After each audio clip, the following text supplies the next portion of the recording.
Swahili coach through her roles as vice chair of the Swahili Development Initiative. Lisa, it's good to have you join us on this episode of the podcast. Thank you. It's good to be here. Great. Good to be here, everyone. All right, let's see. Did I say Yinka Oyegoke? Or is yet to join us, Dr. Emma? He's here. He's right here. Yinka is here, and Vanessa is here as well. Oh, all right. So Yinka Oyegoke is a regular guest on the podcast. He's an entrepreneur, sustainable trade advocate, communications expert, and coach with over 2 decades experience across multiple sectors, including automotive, healthcare, and government. He's also co-founder of the Africa Sustainable Trade. Now you're going to hear his rich voice after mine. Hi, Yinka. It's always an honor. Thank you very much for having me. Fantastic. You're welcome. Thank you for joining us again. Vanessa Africani. I was checking this name up earlier. I was surprised that someone actually answers Africani. So I'm curious to know if that's the name you picked up growing up, or that's actually what you were named, Vanessa. Hi, hello, everybody. It's a family name. It's a family name. Yes.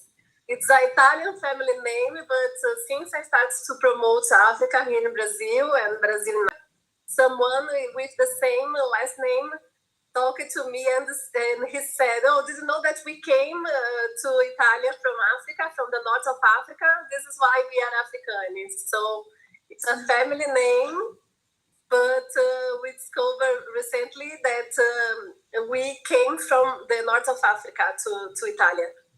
Wow, amazing. Good to meet you, Africani. So Vanessa is a media relations specialist at MDB Europe.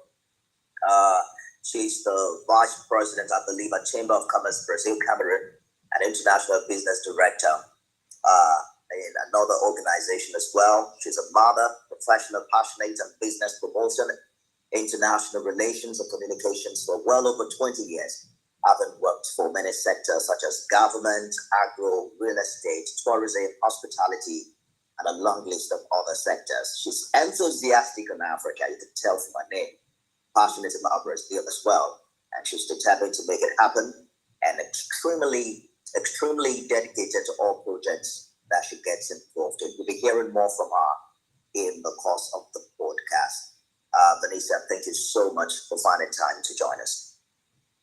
Thank you. It's a pleasure. All right. I guess I missed Prince Oguntayo. Has he joined us now, Dr. Emma? No, he hasn't joined us.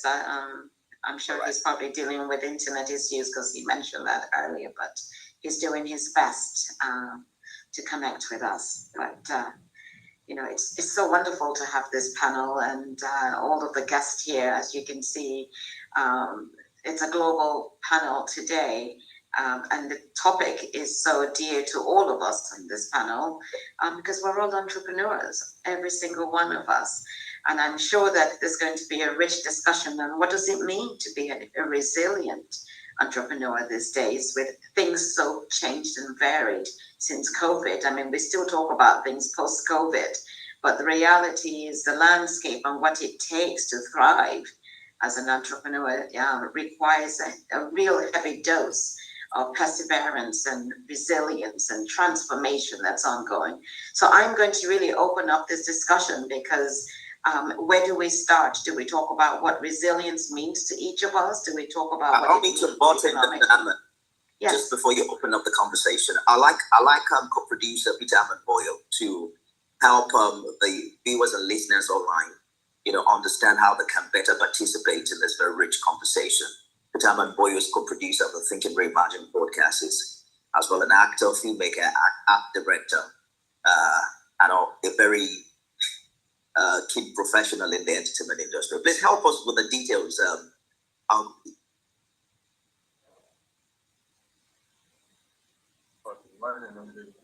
Hello. Welcome, everyone. I'm under the weather, so Now I'll hand it over to Dr. Arrow, please. Oh, sorry about that. All right. So if you're watching this online on LinkedIn, we're live on LinkedIn, I believe, and also perhaps on other social media platforms. You can participate in this conversation by dropping your comments as contribution, as well as questions that you would like the panelists to participate in. It's back to you, Dr. Anna. Well, thank you very much. And once again, thank you everyone for joining us, whether you're online or here on Zoom with our guest. As I mentioned earlier, where do we start this discussion? I'm opening up the floor because we're interactive, we're insightful, we've got a lot of passion on this platform, and we want people to really engage on this topic of the resilient entrepreneur, because all of us are resilient. I know everyone here personally, and I know that it's taken a lot to redefine our businesses post-COVID, but also going forward so that we can have not just economic success, but also carry on the intentionality, which I think is the intentionality that keeps us going as entrepreneurs. And then the goals sort of follow. What are your thoughts?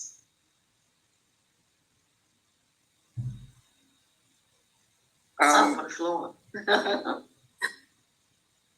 Yeah, I think Vanessa is also luring to speak. Should I let you go first, Vanessa? Well, my point of view is that the feminine flexibility is what makes us resilient. I think we know how to adapt, to change, to curve, to twist. This is our power, and the adaptability also. I think the woman has this abilities, right? Yes, did everybody hear Vanessa? She was talking about the adaptability and the flexibility, and that women have this naturally, I think is what she is alluding to, yes. Which could be very interesting because we've got a few men on this platform, and Noreen is already smiling. So Noreen, please go ahead. Yes, it's funny. Vanessa, I hear you with what you're saying, but I want to context this a bit. You know, having been an entrepreneur and started off as an entrepreneur way back in 2007, just before the crash, I think we have been through so much change, and nobody really knows what's around the corner. I almost feel like I'm living at the start of the industrial age, but in a digital stage. And everything that you think you know, you don't. And the resilience comes from the ability to be able to use a very hackneyed word, pivot, to know your strengths and actually use your strengths to be able to develop the next stage in whatever you're doing.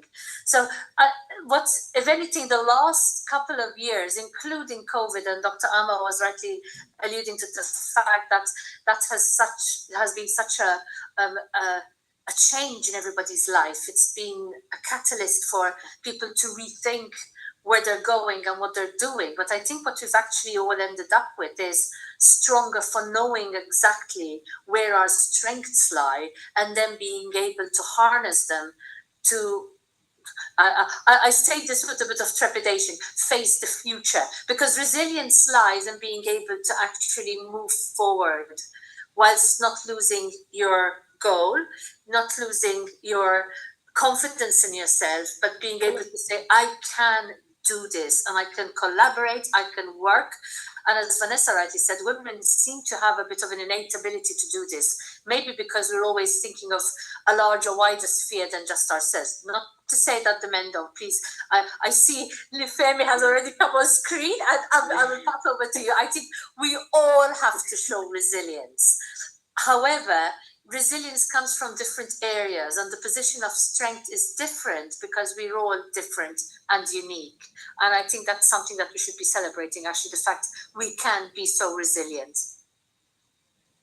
Absolutely. I agree with you. I mean, when I think about the process of being an entrepreneur, I mean, there is a level of confidence that you must have, but also there's a level of being a visionary. You've got to be a visionary. You've got to hold on to that vision at all times, even when the wind is blowing in the opposite direction. Because what makes us resilient is really the adversity that we overcome, while still keeping our eye on what it is that we intentionally want to solve. You know, all of us are entrepreneurs because we've got a solution to something. We've got a skill set, we've got a talent, we've got something that we want to do.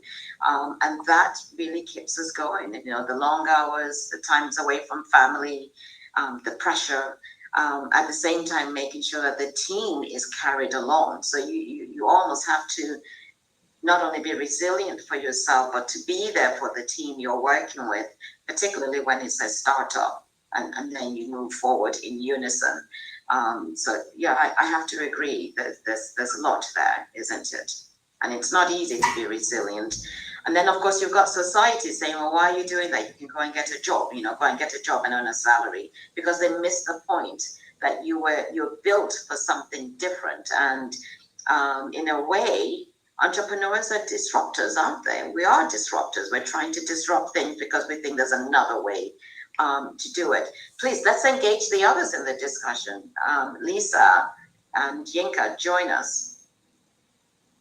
Yeah, I mean, I was laughing at, smiling rather, when you said that thing of like, people are always telling you, go get a job. Why? I mean, if you're so stressed and everything, why don't you just get a job? No, I mean, I've not been employed since I think I was almost 30 years old. I'm now 53. So for the last 23 years, I've been doing all kinds of entrepreneurship. I'm a serial entrepreneur because, yeah, it's exactly what you said.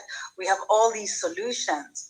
One of the things, and I'm an empath as well, so like, my mind is constantly going to all these different solutions that I see, like, I keep seeing that everything is right in front of me. And then as an anthropologist and a political scientist, even just seeing, what's going on in the world politically, I'm like, why can't they just do this? Why can't they just do that? That's so easy, like, why aren't they seeing through this? Why are they acting like my 2-year-old having a tantrum? And so sometimes I think, I mean, going back to what, was it Noreen or had just mentioned about women? I think, yes, and I see so many things sometimes in the news saying, maybe it's time for women to take over, because we do see through some of these things, because I feel sometimes you're raising the entire universe in your house. I have 5 kids, so I really do feel that a lot of the time.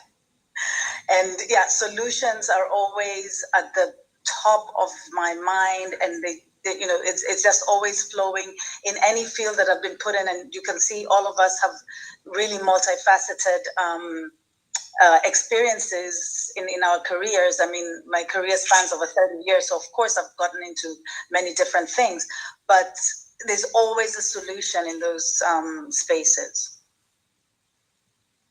And I guess that's where the resilience comes in, and the passion and the grit, the stay-to-itiveness, I would say. Yeah.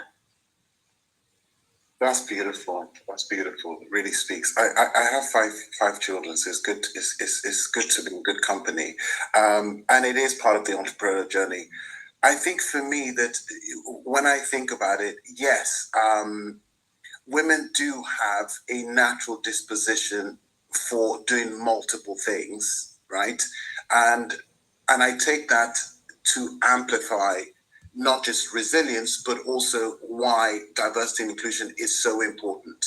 I very much where we are to where we want to be, as opposed to where we've been. All right. So if there are 3 pillars, you've got past, present, and future. My brain is always thinking, how can we make things better? And to do that, it's either a change or a transformation.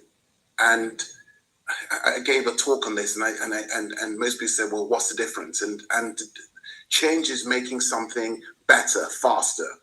Transformation is a caterpillar to a butterfly, a car to an aeroplane. So I think what creates resilience is purpose, knowing that you do see a vision. I often say that the how is almost a swear word. What do I mean by that? The most famous speech that resonates with me a lot of times is Martin Luther King's speech, and he says, "I have a dream." And that's a vision. And 50 years on from that speech, we are still resonating that as an entrepreneur, because we don't know the how. And, you know, if we're to put it in context, we know that our brain will make us track the steps that we've come from. But the reality is we can't track the steps that we're moving to. So I have a dream of a better world, of an inclusive world, of a role, of a world that everybody plays a part, because everybody is intrinsically part of that wonderful tapestry. It is the reason why we're all here. So as an entrepreneur, I think what gives us the resilience is that purpose-driven goal. And then it's peeling back and saying, okay, I've got a dream, then I've now got to put in the goals. But who could have predicted COVID? So the reality is we have no idea what tomorrow is going to look like.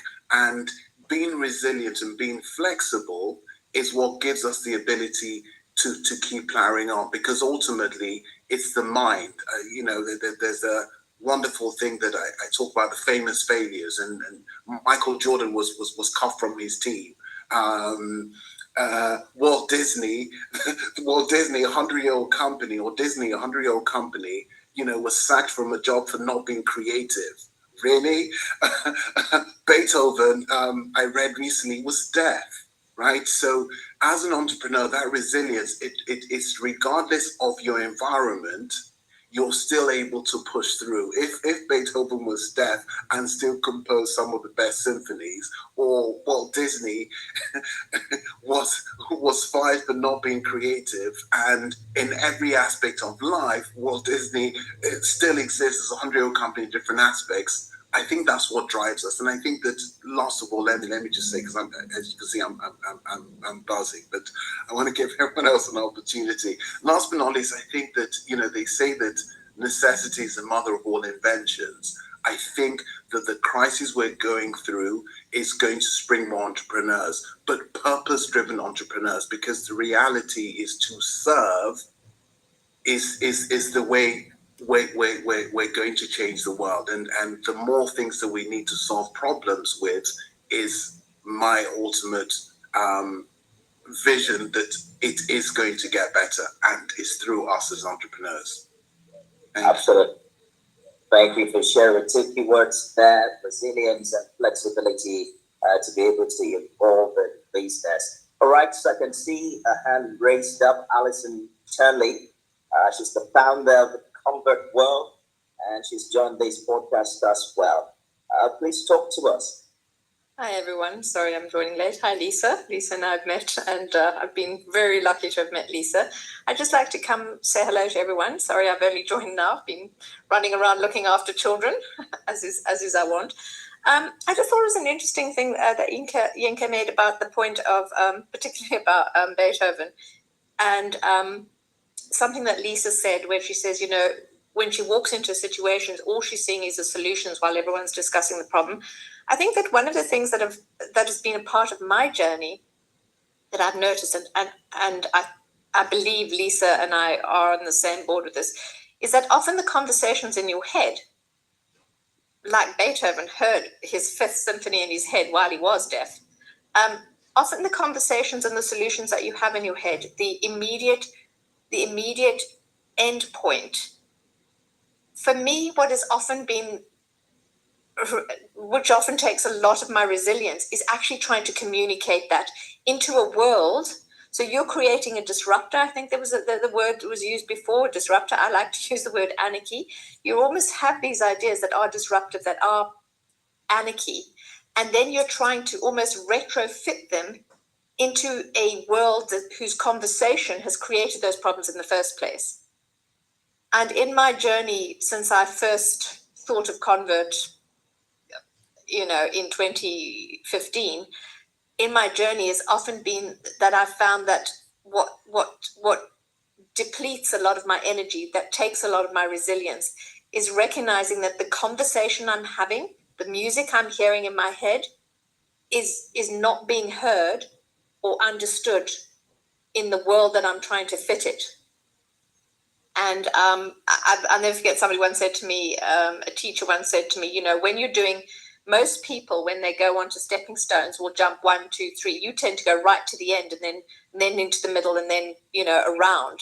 And I find that for me as an entrepreneur and as somebody who's absolutely passionate around trying to provide a solution I believe I can hear in my head, and that, as Lisa says, seems so simple to me to apply to change the world. It's like a language I'm speaking that, you know, into a world that speaks a different language. And that has been something, meeting Lisa and just sometimes touching base with her and being able to hear the same language and speak the same language has been a huge comfort. And I think a lot of people, certainly myself, until I met Lisa, felt very alienated and alone. And yes, I was told often to go out and just get a job. So yeah, that's really just what I wanted to share is that I think that the resilience is also around the aloneness you can feel with the music in your head when nobody else, or everyone seems to be dancing to a different tune. So that's all I wanted to say, and how grateful I am to begin to be moving into groups of people and meeting groups of people who have the same music. Yeah. You know, it's interesting you should talk about that, because I was just wondering if entrepreneurs are neurodivergent. You know, I know I am, but I think we think differently, we see things differently, and so we do things differently. And it's that part of fitting in, you know. I feel like the workplace can be a party, and you can be invited to it. Doesn't mean that you're going to have a dance. And we want to dance, but we want to dance in a way that fits with how we think and how we rationalize things. So I was just wondering, you know, because when I think of some of the most, you know, I'm going to use the word successful, although I think it might be the most fulfilled entrepreneurs, because everybody measures success in a different way. And you start to look at how they are, how they relate to others. They really do think differently and they act differently. And they just want to create an ecosystem whereby they and others who are along that thought process and who see the vision can help to bring it to actualization. Does anybody else have that thought as well? Yes. Yeah. I see a thumbs up. Yeah, absolutely. But how do we persevere? It's a big question for me. How is it that we're able to persevere, knowing that the resilience is important, what we think differently, we're not going to fit into the system as everybody else is. We want to create our own ecosystem and yet continue to work with others. So that inclusiveness is very important for us. And we want to be engaged and engage with others. So how do we persevere? What makes it? You know, what is that, je ne sais quoi, the key ingredient for you that you've noticed? If I can jump in again, for me, I'm not even sure it is a choice. After all this time, it was officially labeled burnout. I didn't know what it was. That happened when, you know, various things went wrong at the end of 2021, and I felt I couldn't go further. There was no dancing lights or answers in my head, and I thought, okay, this is the end of it. Then, you know, this is the end of my inner tune. It's over, but it comes back. So I think for me, I'm not even sure it's been a choice, the perseverance. It just keeps coming. Just when I've thought I've really reached the end of everything, I'll wake up in the morning and I'll go, oh, I wonder if, and I'm off on another thought. what has as I've got older, I'm 56 now, and this has been going on for a while. What I have thought is around the perseverance, I do think that there needs to be a lot more self-care in order to for me to try and bridge my resilience and my ideas with hopefully real change. Because that's, I think, what we all really want to do. We want to have that impact. We want to see that. We want to be able to see that those cogs shift in the world that can create, I'm guessing for all of us, what we see and perceive as a more equitable world, a more just world in whatever our tune takes us. But what I've realized is that I actually am not going to achieve that if I don't take the time to care for myself. And it struck me, having spoken to a lot of people now more recently, including Lisa, is that I do think one of the things about somebody who is driven, who is an entrepreneur, who sees the world differently, I do wonder that really perhaps the secret ingredient that we should all be told right at the beginning is self-care. Take the time out to be mindful. Take the time out to meditate. Take the time out just to be okay with where you're at. I mean, it sounds all a bit pat. But as I'm trying to do it, so I'm finding myself more effective in whatever I am trying to do. So for me, I don't think there's a choice. It's going to carry on, whether I like it or not. Sometimes I look at people who are going off to work at 9 o'clock in the morning here in Surrey, and I think there's a certain amount of envy that is their world, and it looks great, and they're all going to go on holiday at some stage, and they're going to get paid for that holiday, and I'm like, oh my gosh, and very much like Lisa, I've been a freelance in all sorts of industries, and I've only at 56, I can't remember the last time. 56 years, but self-care, self-love will help for me, I think.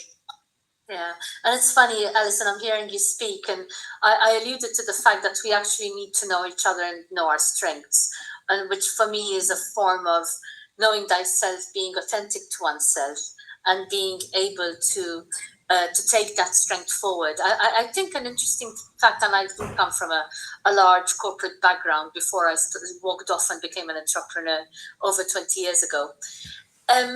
When we sort of are asked, what characteristics would you describe yourself? A lot of us, and me included, would say, I'm a self-starter.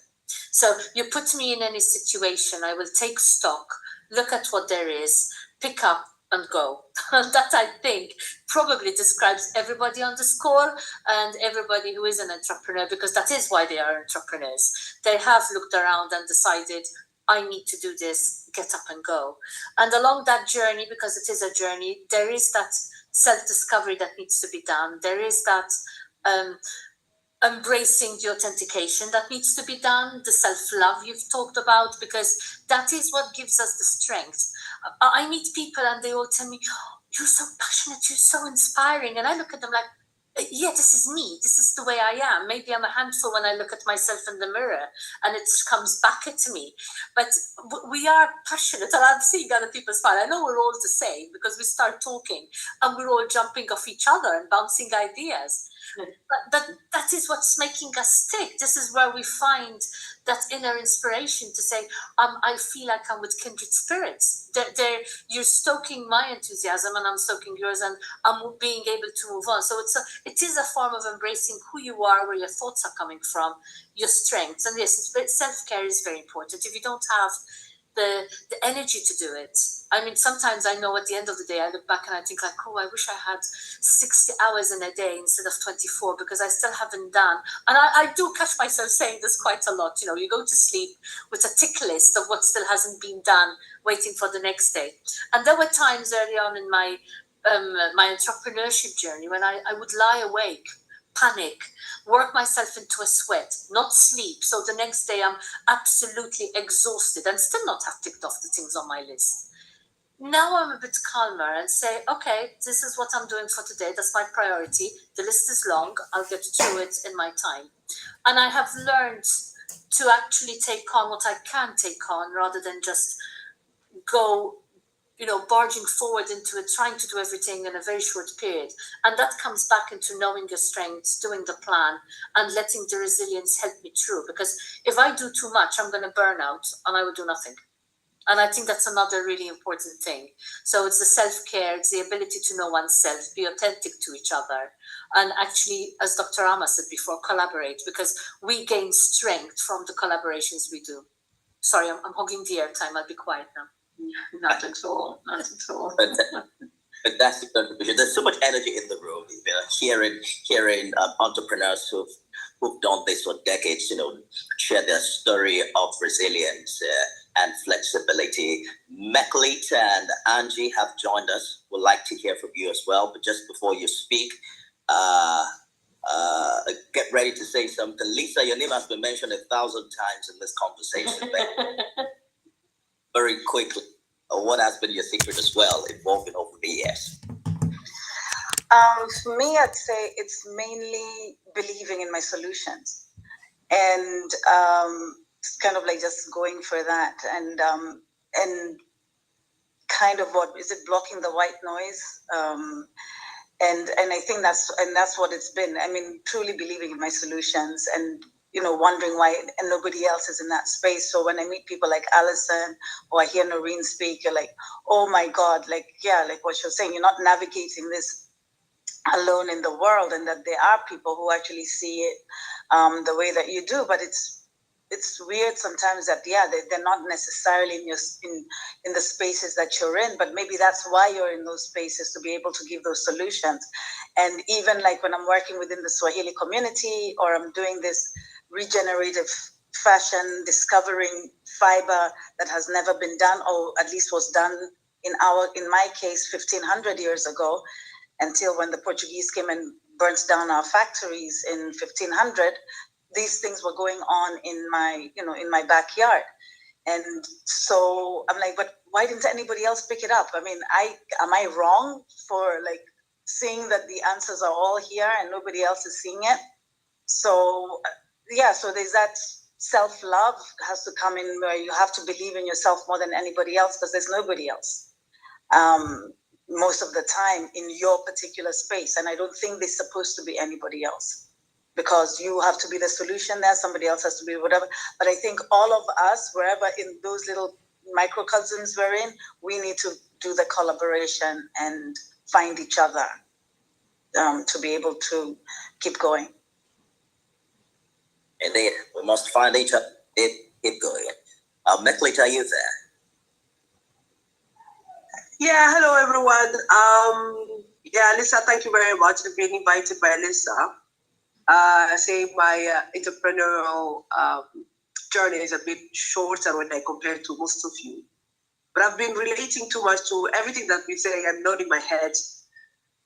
Let me probably turn my camera on so that I can do justice to the face. I'm about to pick up my kids. I'm a mother of 3 as well, and juggle between work and so on. Can you see me now? No, we can't see you. Right. Oh, there you are. Hello. Hey, thanks, Lisa, for inviting me here. I do relate to most of the things that have been said. Neurodivergence. I work with a professor in adult learning, and she said, you are definitely neurodivergent. So I find myself in whatever you're saying right now. I'm learning to love myself as well. This is a new thing that I'm discovering. Throughout, I've been part of big projects, and I always think, why am I the only one? Why am I the only one thinking this way? Why are things taught differently? Why are people not looking at impact and community and love? And what I find within the business community that I'm dealing with is that there's no love towards the kind of space or how would I say, business they do. It's very much finance oriented, and the love is probably towards the money. So most people say, can you please separate your person and your business? Why are you linking it up? And I'm saying, no, but my business is who I am. I cannot differentiate. The way I think, the way I see this world, and this is the way I want to work in the business realm.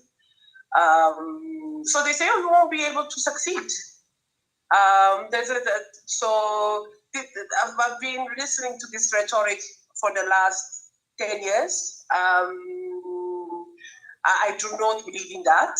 I really do not believe in that. But 80% of business that succeeded around where I've worked in have this mentality.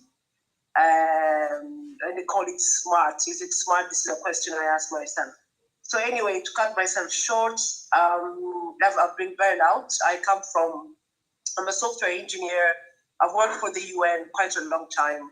And the reason why I came out from the UN while I could have earned better is because I do not believe in the institution, and you'd be shocked to hear that. In the institution in bringing to really change a community or the continent, my continent, Africa, would need. Being there 60 years, 70 years, I see most of our fabrics have gone wrong. Most of our socio-economic fabrics, most of the African countries have gone wrong. And I see huge money going in. So a bit about me. Still trying to discover myself. Head so busy. Thanks for your time. Enjoy the energy and love the energy, and I'm here to learn and partake the energy. Thank you. Thank you for your contribution.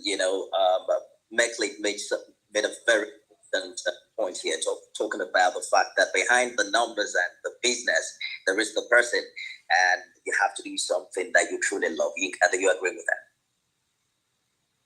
Yes, absolutely. Thank you. I've been itching.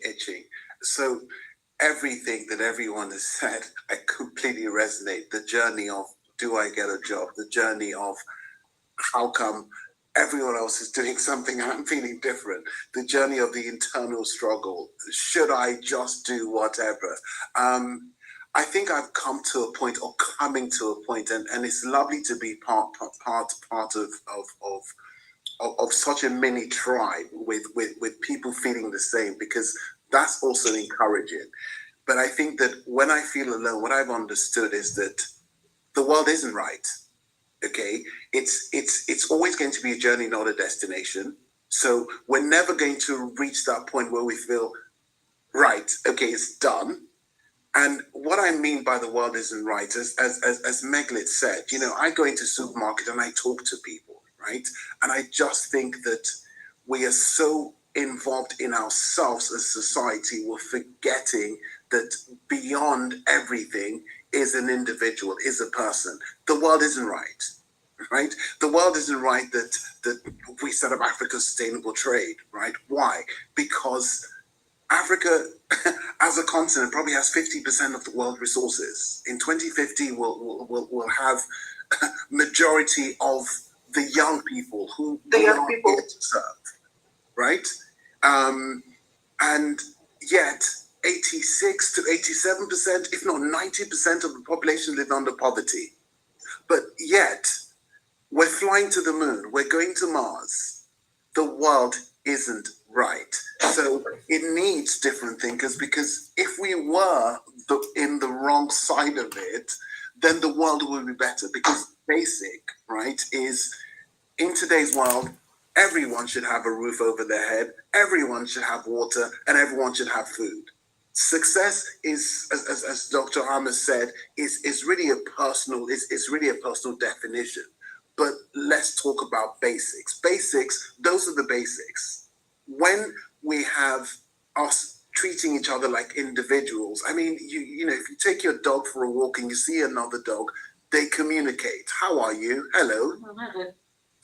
You know, the world isn't right when we have to fight for equity. The world isn't right when we marginalize communities. So it is going to take us as entrepreneurs to think differently. And if this is a word of motivation, right, that you hold with, every change, every revolution has actually been done by one person, whether it's a Luther King, whether it's a Mahatma Gandhi, whether it's Mother Teresa. It's typically been done with one person who has a strong belief, regardless. I mean, I think we're still fighting racism, we're still fighting sexism, we're fighting all of these things. And Martin Luther King had a speech 50 plus years ago. The world isn't right. So whenever you are told by your environment that you're doing something wrong, actually encourage yourself and say, I am actually doing it right. Because if the world was right, then we wouldn't find these solutions, or we wouldn't have these problems that need solutions. That's my 2 pence worth. Fantastic contribution. Let's hear from Vanessa. Yes, I think that was more than 2 pence. Won't you agree? Yeah. Thank you. I think Vanessa's issue is troubling.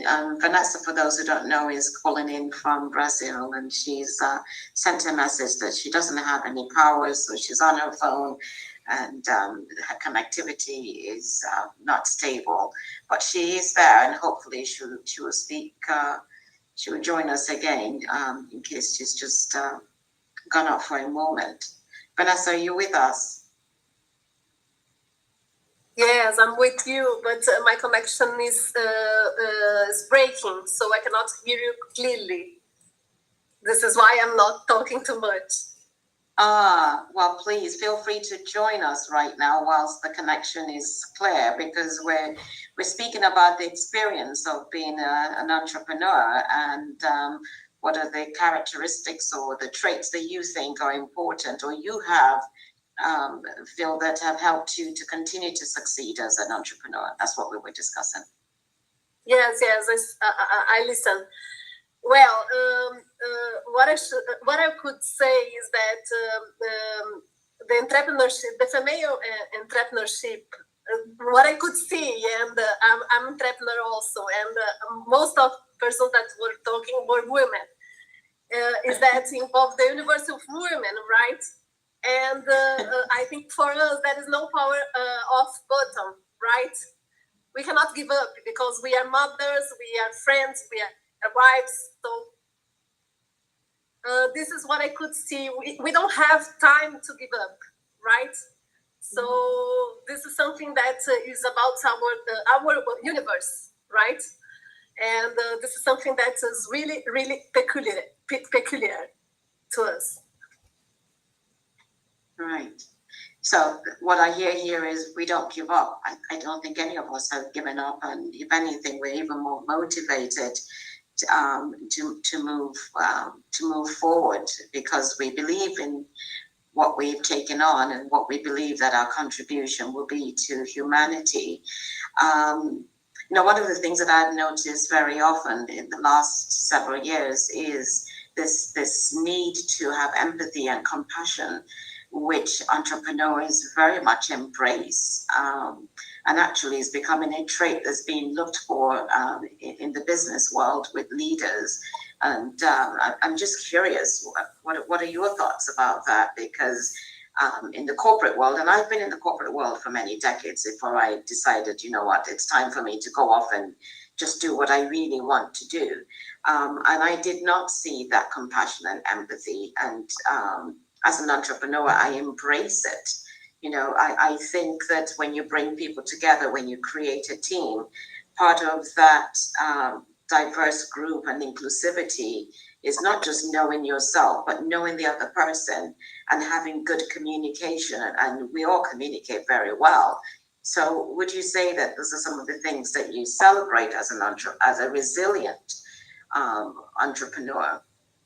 And I'm also curious to know how you measure your success. And again, for me, it's not about financial success, but that individual sense of fulfillment, which I always go back to the word of intentionality. when you understand your intentionality, then you can set the goals that are measurable for you, whether as a person or as the entrepreneur.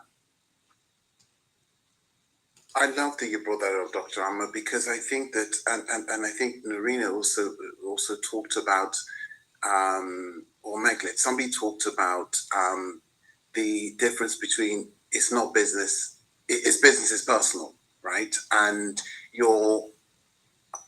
I think we do, because our job is our person is our job.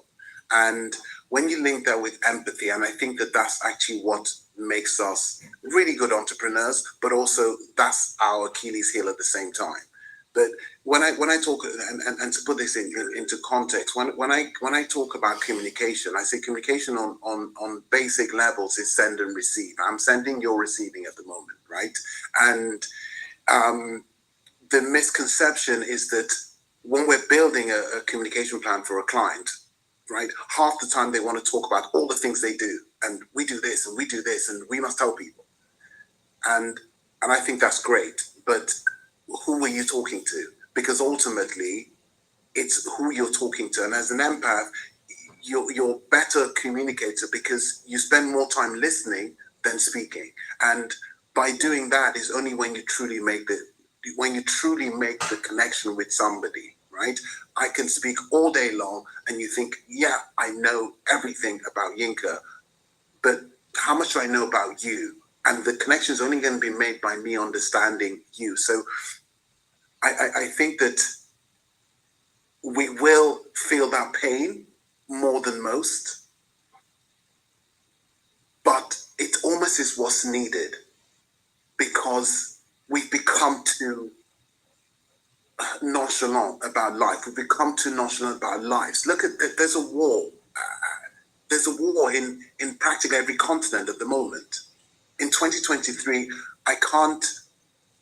I refuse to accept that as status quo. I think, and this is my nuts entrepreneur that comes in and says, I think if you're elected as a leader, right, the first charter should be, you're not allowed to go to war with anyone, right? Now, some will say, yeah, that's nuts, because well, it isn't, because if Lisa and I are working together and we can't find an amicable way to overcome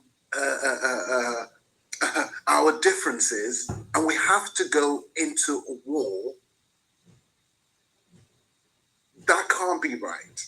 So empathy is perhaps what makes us entrepreneurs in a way, because we see a solution, we see the status quo, and it's just not good enough. It must be better. And one of the things that holds me really through is that I tend to take every day and say, what are the three things? How can I show up and be my best self today, regardless? Because I have no idea what's going to happen. I have no idea. I'm lucky to be in London, right? But my partner's in Nigeria, and I see the challenges. You have no idea if you're going to have internet, or you're going to have connection issues, or they're going to take. But I have, of course, we have different battles. I just had a set of twins, right? And every day is completely different. No idea what they're going to do, when they're going to do it. But also, they give me that learning of life, because I'm learning to dance with patience. And I call patience is that beautiful woman that I've just never got to engage with. I try it, and just when I think I've got the tango right, she says no. So, but having these twins gives me that, because whatever state I'm in, I could have thrown up over my shirt, I still have to come to a meeting. Sorry, I've got my baby poo. So those are the kind of things that I think are real, and I love that when they're hungry, they're gonna ball out. They're not thinking, oh my God, mom's tired and she hasn't, and dad's on a call or whatever. They're hungry, they need a change, they're gonna ball out. And I think that that's the natural sense that we as entrepreneurs are fighting for. We're fighting for us to be ourselves. Authenticity in communication is, if there's one word, I say it's being authentic. because whatever you're communicating, it's about it's about communicating your authentic self. Last but not least, I hate to hug this off and I want to absorb everyone. I grew up with a father who said, do they have two heads? Right? If I brought my school reports, which usually wasn't very good, he would say, but the person that got first, do they have two heads? And when I think of the driving force internally that drives my mind, anyone that's doing something that's making a difference in the world, I think, do they have two heads? And that's why I researched Beethoven's and all of the past successes, because when you actually peel back, they have been different. They have fought through adversities. They fought through challenges. And that's really my secret that gives me hope that, okay, you know what? It may seem like it's all going nuts around me and everyone disagrees. You could go get a job. Honestly, I mean, really, trying to change the world, really, why do you think big? And I think, yeah, but all the greats didn't go to a 9 to 5 and change, and make change. There we go. There's my 4 pence worth. Yeah. It's about life and being authentic in all that we do. And as entrepreneurs, we are authentically living our lives. I like that. Thank you. Thank you for saying that. Oh, someone's got their hand up. Is that Alison? Please, Alison, please just speak. Yes. A convent training, what can I say? My German nuns taught me to put my hand up. It's an interesting thing. It's this authentic, and what I touched on about before about and coming back to what Ian said about communication, and we do. And I think somebody else mentioned about how passionate we are when we speak. We look at ourselves in the mirror sometimes and go, "Oh my God, shush, be quiet." I can hear it myself in my head. And something I've started doing, and coming back to your point, is also listening. I do think that is a lesson I've had to learn personally as an entrepreneur, because I get so caught up in my passion and my idea. And because I've been alone so much, the conversation is sort of like in my head. So if there's anybody, unfortunately for them, in my vicinity, I'll open, it'll come out of my head, out of my mouth, and it'll just flow. And recently I've also with the joy of meeting Lisa, I've started listening, and that's helped as well. And then more recently, my passion is around Africa, and around the I have this driving desire to create equity. I'm done, as we've all said, we all know the worth and the value of Africa. But one thing I've done recently is starting to listen again. Listen to the people I'm passionate about, both on my continent where I was born, and also I'm in England at the moment. I'm listening to the generation, Gen Z, who I'm sort of dedicating this drive to, because I think, the youth across the globe are inheriting a bit of a mess from the likes of my age group. And the listening is changing my world. So again, coming to that point about, when you are passionate about something, sometimes I'm learning my lesson recently is starting with Lisa, where I started listening again, because there was somebody who was talking my language. It allowed me to calm down. And by calming down, I could then stop talking about my passion and start listening to why I'm passionate. So I was fed again by the very people that I'm passionate about making this change for. And that has been incredible. So I'm going up again, I think next weekend, to Durham University to their sustainable and fashion show. And I'm really excited, because I was in a room with them several weeks ago, and just listening to it, coming in again to me, and just being quiet and listening to the people I'm passionate about making my change for in that instance. And then the same happens when I'm back in Nairobi. The listening sometimes has been a lesson. And here I am talking too much anyway again, so I shall stop. But yeah, one thing I have learned, sometimes tula wena and listen.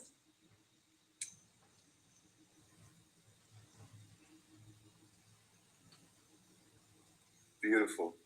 Am I still Powerful. Listen, there? I made with business.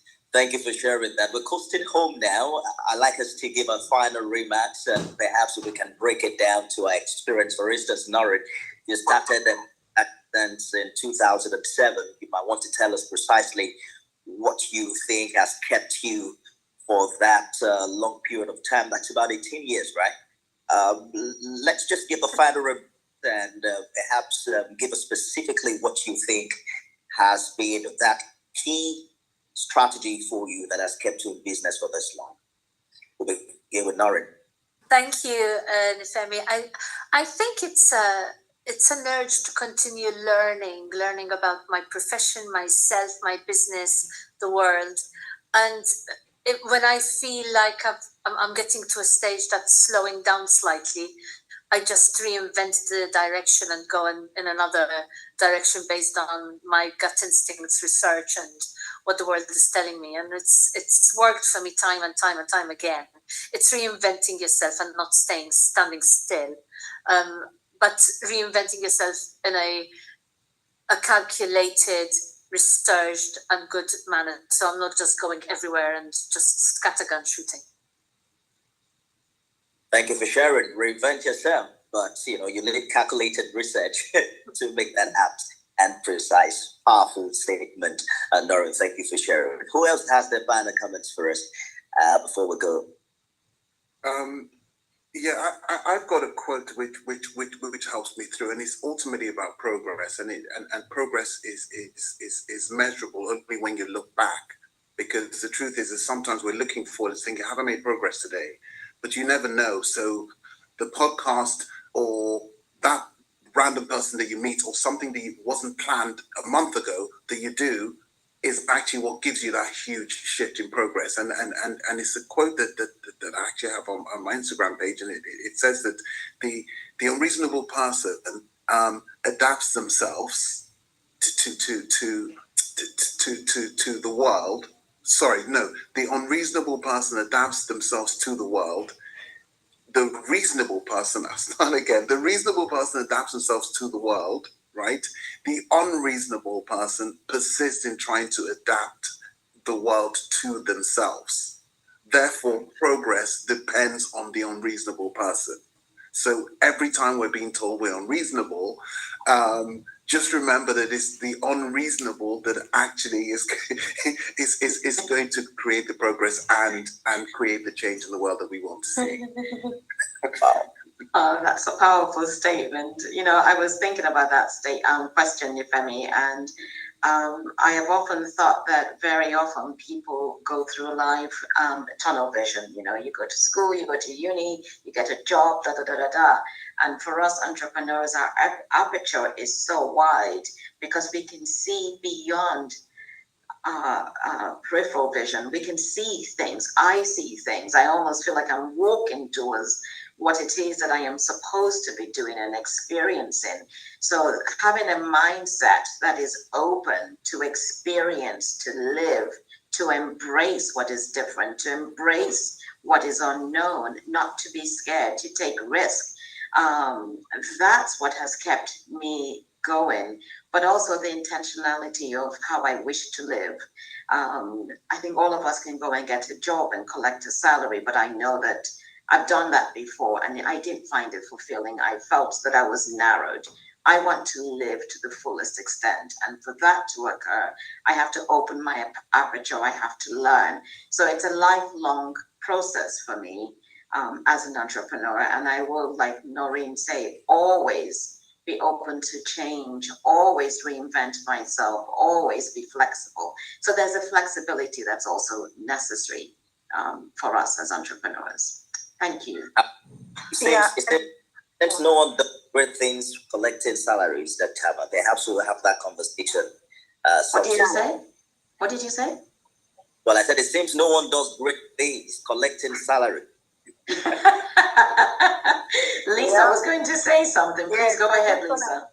Yeah, and I was just going to say that, yes, like what you were saying, the thing about staying open. And I think when you stay open, you're coming from a space of no fear. So it's breaking that fear. And I think to be an entrepreneur, you really cannot have the regular fear that most people have. You have to be a little bit of a risk taker. I always say I take calculated risks, but that's because of that being able to see ahead.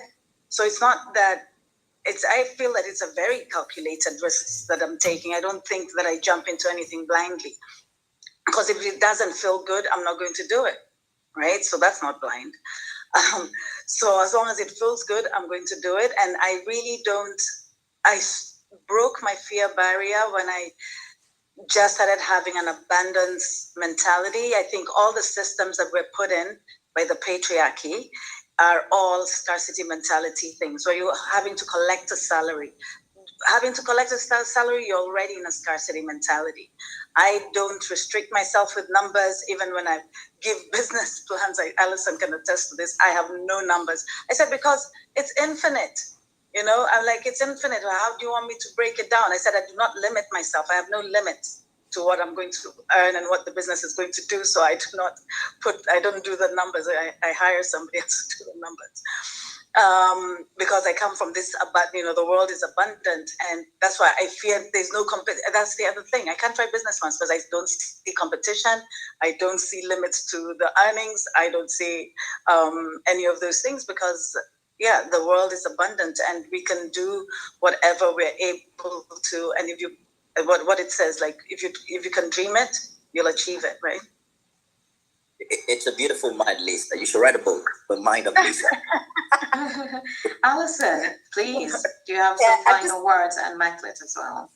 I'm just going to say my final word is around part of my self-help that I'm doing at the moment is getting back to trying to do a meditation every day. And I use Tara Brach, who does free meditations. And one yesterday when I did wake up, because sometimes, unlike Lisa, I do wake up with a lot of fear, like I don't have a house in January, I don't have this, and all these things sometimes hit me. And her message in her guided meditation was just yes. Don't worry, find it in your body, the fear, the worry, the concern, and just don't try and change it or challenge it. Just go, yes. So for me, that's my final word, is that is what I'm trying to do, again, to try and download that, is to recognize that in my life as an entrepreneur, there's going to be things that, when I do, especially when you sometimes bridge both worlds and you sort of got you've got one foot in rentals and kids and everything else, and the other foot in your mind, just say yes. So for me, that's it. It's just, I'm going to say yes. And teamed with that is what I call positive nihilism. Is that I'm just going to, I'll do what I can do. If it changes, it changes. If it doesn't, it doesn't. I'm just going to say yes. And I'm going to be a positive nihilist. Oh, thank you. Maclet is here, is still with us. Maclet, will you turn on your camera and just share with us your final thoughts? It's just that I'm in school with my son, so I had to take off. Apologies, but final word. I think for me, what keeps me going is my vision and the fact that I believe in the solutions and the ideas and the thinking. And I think as much as I love myself, I love people. And I just want them to enjoy similar opportunity, at least, or same lifestyle as I do, or even more. So those are things that keeps me going. And the other thing is, for some reason, I always see a solution in problems. So I just say, if I cannot do it, who else is going to do it? So there is the constant reflection and mindset of, trying to solve situations and problems. So, this is it. Well, thank you. For your contribution. Yeah, thank you, everyone. Thank you, Alison. Thank you, Lisa. Thank you, Noreen. Peter has also been around. Get well soon. Thank you, everyone. By the way, the next time you see Yinka, you go call him Bye-bye, Beiji. Bye-bye, Beiji.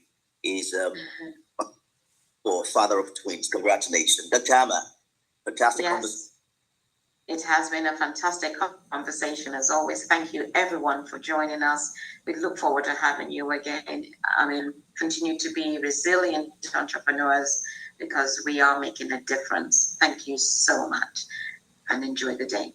Be well. Thank you very much. Bye, everyone. Have a great weekend. Yeah, Bye-bye. thank you so much. Enjoy. Recording Bye. stopped. Thank you. Bye.